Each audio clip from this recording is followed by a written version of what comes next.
Yes, man. What's going on? Always remember, folks, whatever you think about comes about. Whatever you focus on grows.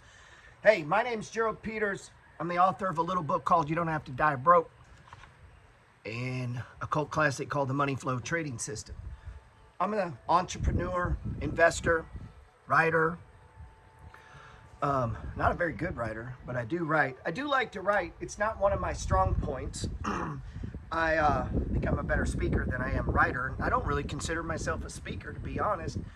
And at times, if you go and listen to my latest podcast, I interviewed Chris Johnson. A lot of you guys know him. He heads up the Wealth Squad. He's got hundreds and hundreds of thousands of followers. And me and Chris have had a 4-year relationship now. And I helped him with the stock market. He's helped me with a lot of social media stuff. And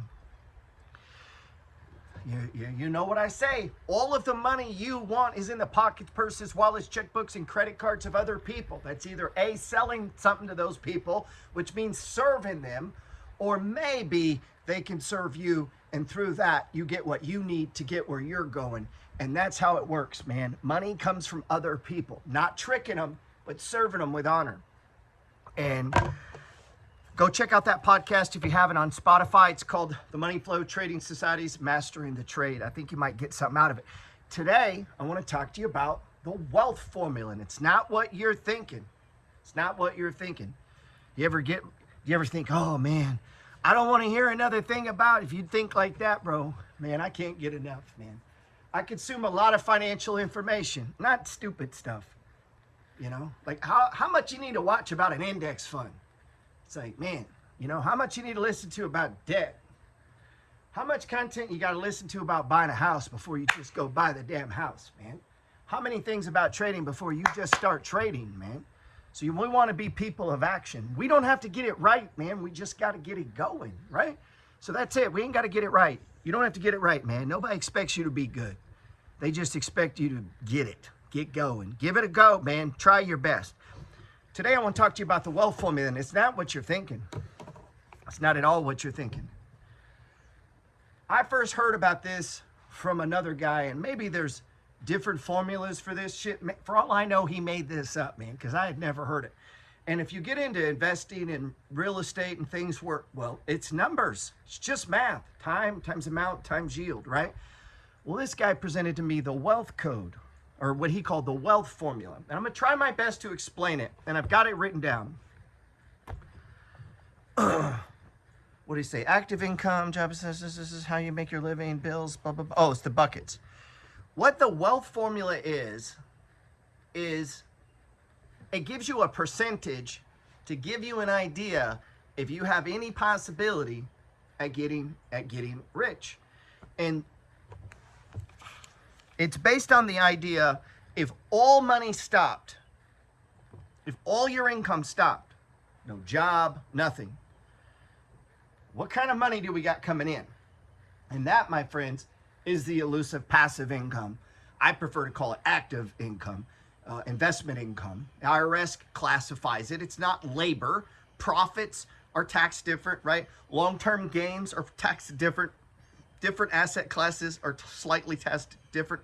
Matter of fact, if a house or a stock appreciate and you don't sell them, you don't pay any taxes, but you could go borrow from them tax-free, take the borrowed money and go buy an asset that produces cash flow. You could take the borrowed money from the asset and go put it into your 401k and get a tax deduction on the loan. Think about that for a minute. You're like, Gerald, what do you mean? Meaning, if I own a bunch of real estate, which I do, currently have 17 properties, and let's say I have some paid for, which I do, like 12 of them, they're mortgage free. I could go to the bank and borrow money on those houses and that'd be tax free. It's a loan, right? And I could go take that and buy more property, right? Which would increase my income. But remember, I got to pay back the loan that I just got, right?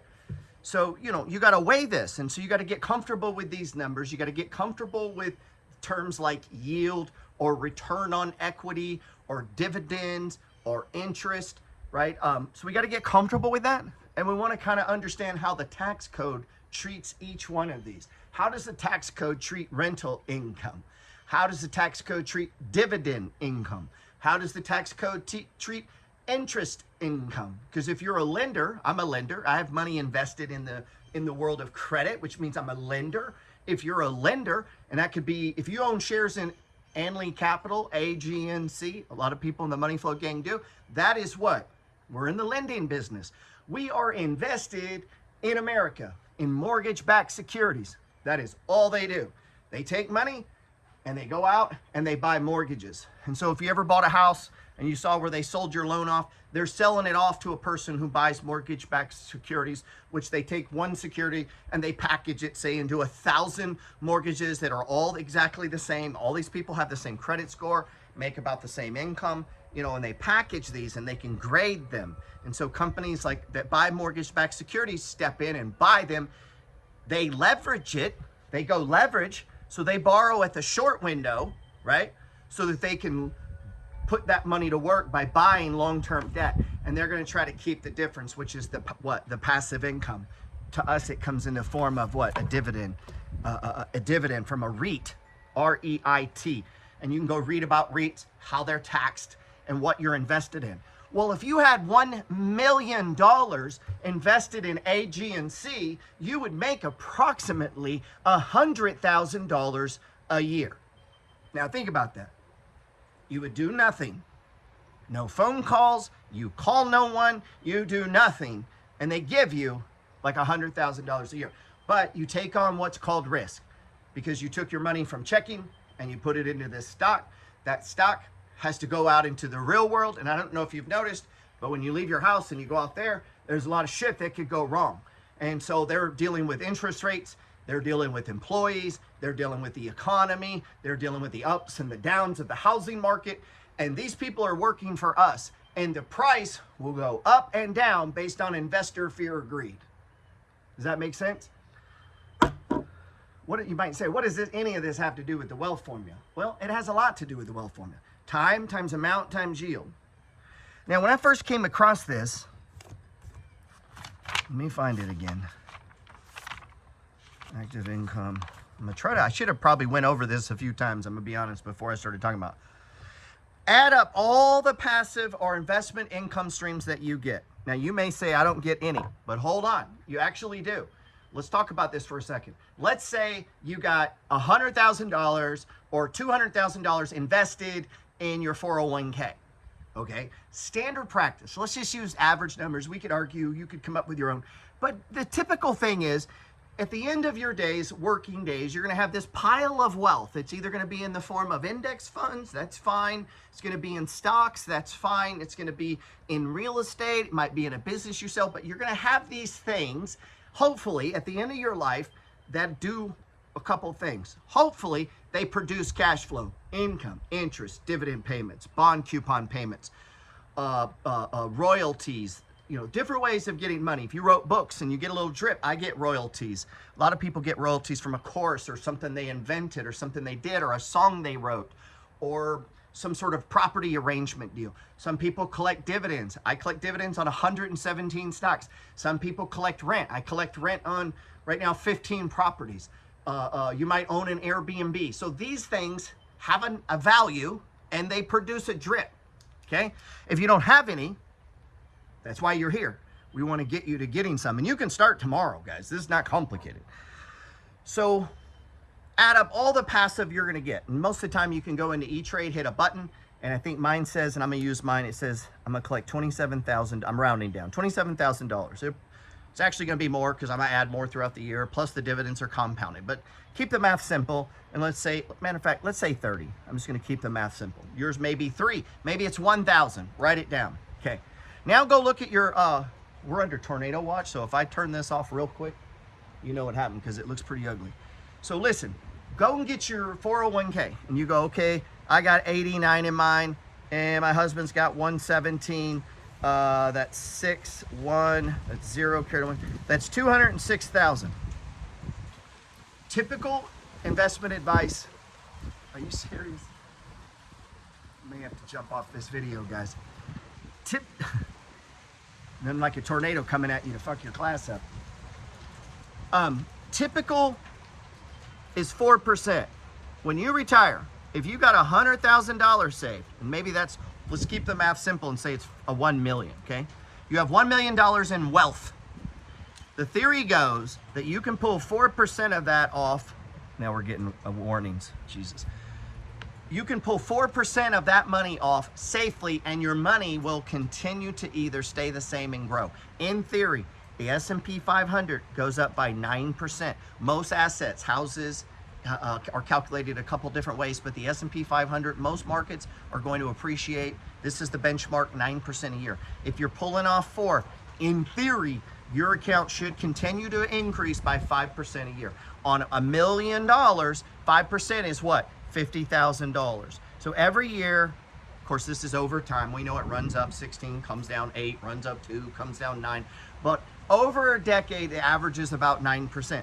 If you pull off 4%, your account will not only stay the same, but in theory, it should grow more, and you should be adding to your net worth into retirement. That's the perfect retirement scenario, is that your passive income, the base, whatever it's in, continues to grow. You're going to have a hard time doing that with what they advise a lot of people today. Go look what happened to bonds, and they had these old people, 40% in bonds, and bonds just cratered. Now, maybe those people are cool with that. Maybe they can handle it. Maybe they bought more. Shit, I've been buying bonds. But I'm just saying, for me, it comes down to a basket of dividend stocks. I like the diversity of different stocks over an index fund. Yeah, I take on risk of single stocks, but I hope that I help myself by spreading it among a whole bunch of stocks over a period of time in my life, and putting most of your money in the highest of qualities that are probably in the top 10 or 20 of the S&P and the Dow anyway, okay? Or you just buy a bunch of S&P. Anyway, what is 4%? So if you have $200,000 in your account, that's $8,000. So as of right now, you have $8,000 of passive income for this formula. Okay, you got $200,000 saved in your 401k between you and the wife. Now, if you have other things, you could add that up. So I'm trying to give you a passive value to money that maybe you don't have or don't see it in that sense. Like, you're not seeing the passive income, so you don't see your 401k as producing passive income, but it really is. If it's invested in quality things. Now, if it's just sitting in cash, it's not. But if it's in the S&P, the VU, the VTI, or any of these other standard, formulas that financial advisors put you in, go look. It's super important. Don't be the dipshit that has no idea what they're invested in at work, and you're leaving it up to those dipshits to determine it. Go look what the fund is. Go read on it. Become an expert in what your money is. What you fail to control will be controlled by someone else, man. So control it. Control your taxes. Control your investments. Control your fucking life. That's how you do it, ladies and gentlemen, especially ladies. Know your money, man. Know what it's in. Know what you're spending it on. That's how you have actual fucking control in life. Because if you have money and you have wealth, you can tell other people to go fuck themselves, and you have freedom to either move, go to a new neighborhood, make new friends, move. I don't need this job, man. And you get to live life on your terms. That's why this is so important. That's why I hate fucking debt. Credit card debt, hate it. I know there's times where it happens. First, when you get up the next day, your first job is to start getting rid of that shit. I'm getting tornado warnings. That's why I hate debt, because it's opposite of freedom. Unless it's debt that pays us money, or it's debt we took on to make money. That may be a different conversation too. All right, so we said, I got $30,000 in dividends. You got your 401k, use 4%, whatever 4% of your 401k is, that's your yearly passive income. We go add that up. And then I go, any rental properties, I want to add that up. Any bonds, interest payments, closed-end funds, total up all the passive money I have coming. Royalties, book sales. Right? I want to get this passive number. This number has nothing to do with labor, okay? You get this number and you total it. I think mine, this is from a while back. I'm just going to go with this. In this example, my passive level was $145,000. That was on properties. This is gross. That was on properties, dividends. I actually didn't count royalties because I don't know if I stop talking on Instagram or YouTube or whatever, there's nobody buying a book, okay? Well, maybe that's not true. Maybe the videos stay up in perpetuity, and maybe that's not true. Maybe that's the power of the internet. Maybe for years and years and years and years and years and years and years and years, and I'll be an old fucking man, and there'll still be people buying. You don't have to die broke and buying my book, The Money Flow Trading System, and I'll have a royalty in perpetuity. And that's the power of the internet, and that's why you got to tap into it, man. So much money on the internet. So many of you guys have time, you have talents, and you have skill sets, and you have things that you could bring to the marketplace through the medium of the internet, and it's completely fucking free, and you're not executing on it, and you're over here paying $3,000 to go to a stupid course on how to buy real estate and shit that God's given you right here that's free, that could produce way more money than real estate almost immediately if you learn to use it. So make sure, think about these things. If a book, for me, having books and courses and products, that's like real estate. It's digital real estate, guys. So think about that, how you could do that in your world, in your life, as a consultant, as a whatever. Lawyers do it, accountants do it, doctors do it now, fucking YouTubers, Instagram. Lots of people use the internet to get to customers or to push their intent out or get their message out. It's completely fucking free. There's no reason not to try to do it. Take that total, 4% of your 401k, plus go look at your accounts. We want to get a net worth is what we're trying to get. Total up your net worth, okay? And for me, at the time I did this, it was 2.5 million. These are rounded numbers. And my passive income between dividends, rents, and royalties at the time was $145,000. So I got 2.5 million net worth, $145,000 in passive drips, dividends, incomes, interest, dividend payments, coupons, royalties, interest, etc. It was 145 grand. And we said to do this for you, if you have a typical 401k, is just take 4% of your 401k. That's your app. That's your yearly. That's what we're going to go with. That's the number to go with because that's the traditional number that you could pull out in perpetuity in retirement. So let's call that the passive equation of what you've developed in your mutual funds, your 401ks, IRAs, things like that. So I think that's a good number. If you don't have individual stocks that you could just run it, I can do that. I can take my net, I can run it, and A-Trade says 27,000. Well, 27,000 of my account balance might be lower or higher than 4%, but it's pretty close.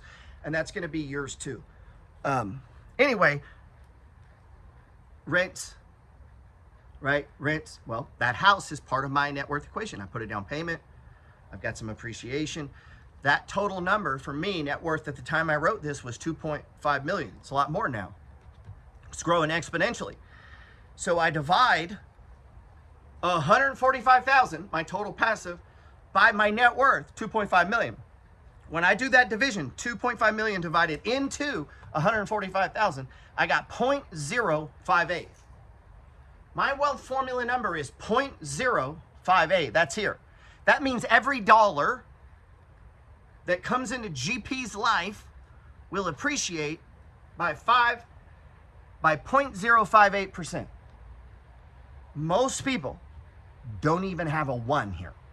Most people will have 0.0000001. So 5%, your chances of becoming a multimillionaire or wealthy, when you get above 4, 5, and into the 6%, your wealth will begin to expand and grow exponentially. Because you have a positive trending number. Even though you're making money, even though you're consuming money in your houses, your cars, you're eating, your net worth is producing a percentage return. Because on some people, their net worth doesn't make them money. If again, your house, let's take your home for example. Let's say your house is worth $500,000 and you only owe $200,000, and you're saying, well, that's part of my net worth. I got $300,000. You do, but it's not making you any money, is it? And if you're living there, no, but it could be converted, so it is part of your net worth. It could be turned into liquidity. That liquidity could be invested. You could create a royalty stream out of it. You could rent out one of your rooms. You could rent out the garage apartment. You could turn it into a product that produces income, but it's probably just part of your net worth. And so a lot of people's net worth is a house that pays them nothing, right? You really want a house that's paid for, and 10 other houses give you money to pay for your house. That's the exchange. See, I'm trying to exchange with other people. I want to collect lots of money and then spend some of that on myself to enjoy life. I mean, I appreciate it. If you buy a book, man, it's a good chance you help me buy this soda right here. I appreciate that. But most of the time, most likely what happens, I took all of that money and I went and invested it so I could get bigger number because I want 145. I think the last time I ran this, mine was 197. 197, and the net worth was almost 4 million, and then the growth stocks came down, Bitcoin came down, but some of the dividend stocks went up. So my net worth fell to about 3.5 million. But my cash flow has not changed yet. I haven't had a stock cancel a dividend in 2 years. The last one was during COVID. Ford canceled it. They put it back on, guys. And I bought the stock much lower, and the appreciation I had in the stock way outweighs the dividend they were paying me before. So because of COVID, my net worth went up in Ford, meaning the price of the stock came way down. I didn't sell it. I started buying more at $4. They canceled their dividend. When they put it back on, I had double the shares that I had before. So because that came down, and I stayed with my investment plan, and I added to it because I could do that boldly because it's one of 117 stocks. So because it's just one, I can boldly add to this position. It's not the end of the world for me. You know, it's not all my money. I don't have all my money in one stock. I don't have all my money in just Bitcoin or just Ford or just Tesla. You know, then yeah, that would be, but it's okay to have a lot of money. You can take an oversized bet when the reward is there. See, you do that when other people don't want to own it. You want to be greedy when other people are fearful, but everyone gets this backwards.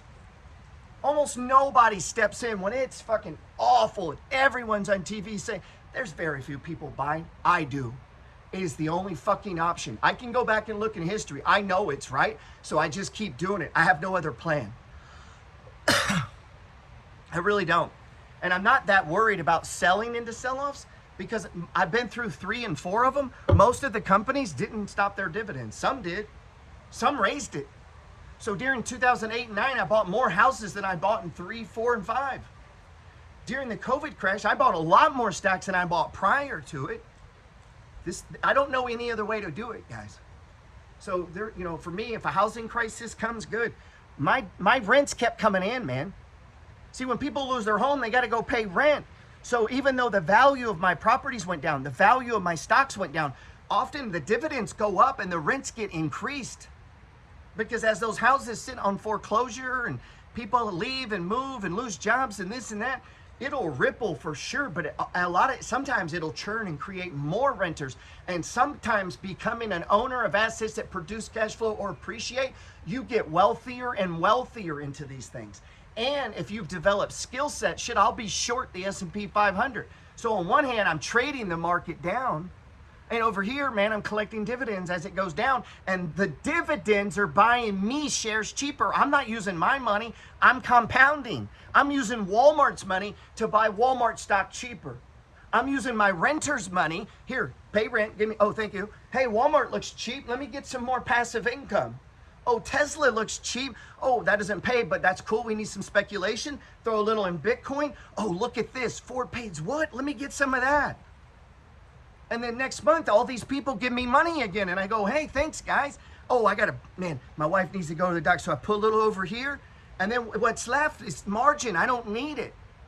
See, wages are fine. That's how you pay your bills. Go do some work. But when you start getting profits and dividends and interest and flips and trades and money that you've created through leverage, through your knowledge, through time times amount times yield, through skills that you develop that have nothing to do with your labor. So while you're over here driving the truck, you're over here collecting the rent.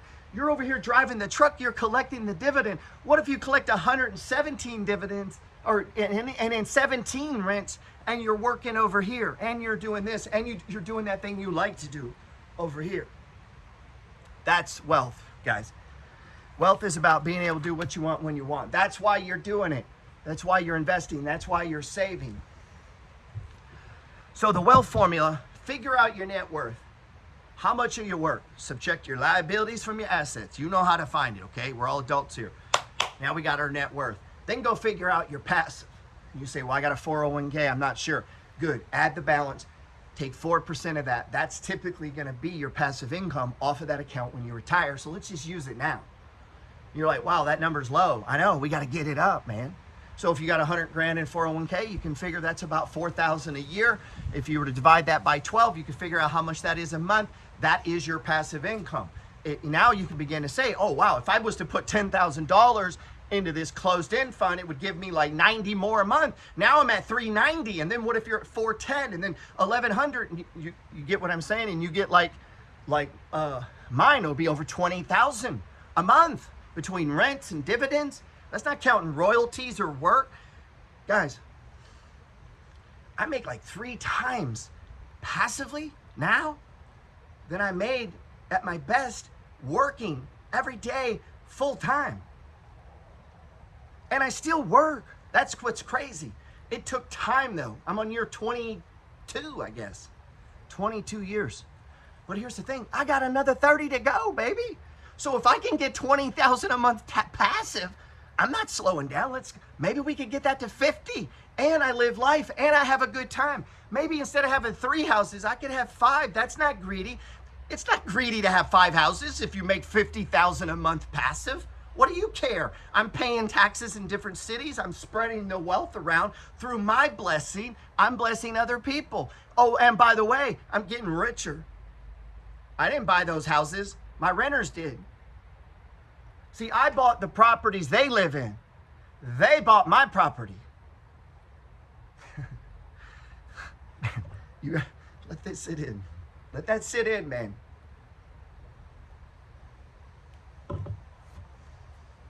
By the end of the year, I would have collected $30,000 off Airbnb. Off Airbnb property, $30K. Now, I don't have a mortgage on the property. I paid cash, so it's part of my net worth. I paid $312,000. My return this year will have been $30-something thousand, right at 30. I got management, I got HOA, I got insurance. So we're gonna whittle this down. I'm just giving you the gross, right? And there's 15 properties in this town, and they're all at least $900 to $1,100. So we could round that and just say 15,000, okay? So 15 plus 3, then what if you say 3,000 in dividends? You add that, okay, right? Then royalties, start adding that. Residuals, affiliates, partnerships, add that. Any flips in there, any trading. Oh, let's go to work, Gerald. Let's go to work and do some shit, right? One-on-ones, writing courses, books, pushing, posting on YouTube, doing podcasts. What is that for me? That's work, man. So I get up every day, grind, man. Grind, why? One is I'm blessed. God's let me do what I want to do.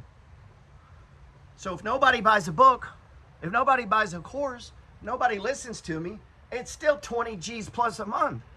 You think you could get rich if you made 20 G's a month? A lot of you, if you just had 20 G's a month, that could get you in the game. You'd be able to pay off your debt. You'd be able to save up money. You'd start putting in rentals, right? This is coming from doing that. Meaning because I did that first with my money, taking my money and putting it into assets, they give me money, and then I can go spend that money on dumb shit.